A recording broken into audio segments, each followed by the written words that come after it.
கணேசாய நமக. முருகாசரணம்.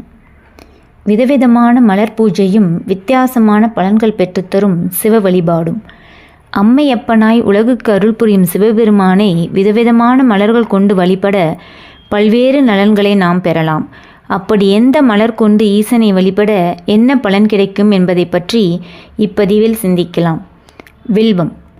வில்வ இலை அர்ச்சனை இல்லாமல் சிவபெருமானின் வழிபாடு முழுமை பெறாது. புராணங்களின்படி மகாலட்சுமி தேவியின் வலது திருக்கரத்தில்தான் வில்வம் உருவானது என கூறப்படுகிறது. சிவ வழிபாட்டில் வில்வ இலைகளை வைத்து பூஜித்தால் எல்லா பாக்கியங்களும் கிடைக்கும். தும்பைப்பூ. சிவபெருமானை பிரார்த்தனை செய்ய தும்பைப்பூவை பயன்படுத்தலாம். இதனால் சிறப்பான பலன்கள் கிடைக்கும். நம்முடைய பாவங்கள் நீங்கும். எருக்க மலர். முன்ஜென்ம பாவங்களிலிருந்து விடுபட நினைப்பவர்கள் சிவபெருமானை எருக்கம்பூவால் வழிபட வேண்டும்.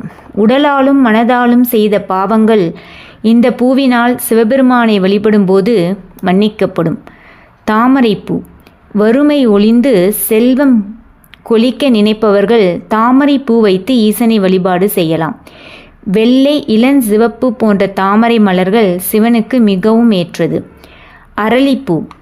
நினைத்த காரியம் நிறைவேற சிவபெருமானுக்கு அரளிப்பூவை வைத்து வழிபடலாம். குழந்தை பாக்கியம் இல்லாதவர்கள் இந்த பூவால் வழிபாடு செய்தால் குழந்தை பாக்கியம் கிடைக்கும். வெள்ளை அரளி மரலை வைத்து சிவனை வழிபட்டால் மனதுக்கு விருப்பமான மனைவி அமைவாள். ஊமத்தம்பூ. மகா சிவராத்திரி தினத்தில் ஊமத்தம்பூவால் சிவலிங்கத்துக்கு அபிஷேகம் அர்ச்சனை செய்தால் ஆபத்து விலகும். கண் தொடர்பான நோய்கள் மறையும்.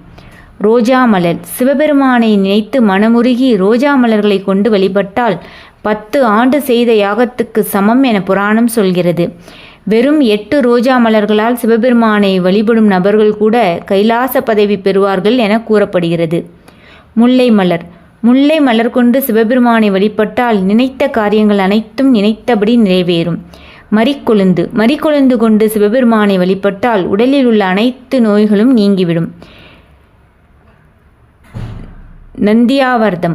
நந்தியாவர்தம் பூக்களை வைத்து சிவபெருமானை அர்ச்சனை செய்து வழிபட்டால் முன்ஜென்ம பாவங்கள் விலகும்.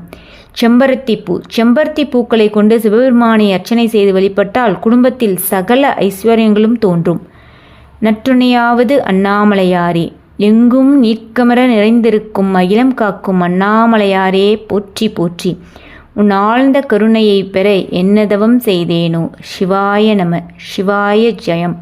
சிவமே தவம். சிவமே என் வரமே. எங்கும் சிவநாமம் ஒலிக்கட்டும். திருச்சிற்றம்பலம். ஓம் நம சிவாய. நன்றிகள் கோடி.